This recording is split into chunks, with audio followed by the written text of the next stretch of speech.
যা করতেছেন এটা খারাপ করতেছেন। ওই গৌতম দেব রানা সরকারের চামচাগিরি করবেন নাকি রে, আমি বলে দিচ্ছি।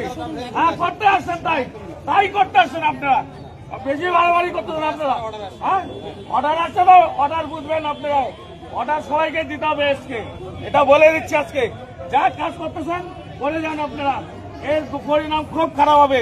এলাকার মানুষ ছেড়ে কথা বলবে না, আমি আপনাদেরকে বলছি, এলাকার মানুষ ছেড়ে কথা বলবে না, এটা ভাববেন। যেভাবে পুলিশ প্রশাসনকে নিয়ে দাদাগিরি, এই দাদাগিরি চলবে না, এই দাদাগিরি চলবে না।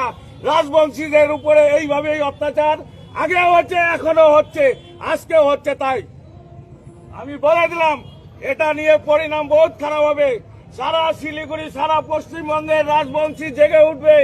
আপনারা জানেন এখন জেগে ওঠা শুরু হয়েছে, এর পরিণাম কি হবে সেটা বুঝতে পারবেন সেদিন বুঝতে পারবেন আপনারা।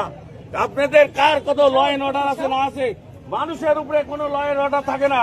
আইনের মধ্যে চলতো, আমি আইনের মধ্যে সঙ্গে থাকি, আইনকে সাপোর্ট করি। তারপরেও আজকে এই ধরনের কাজ হচ্ছে, এটা পুলিশ প্রশাসন যেন চিন্তা করে।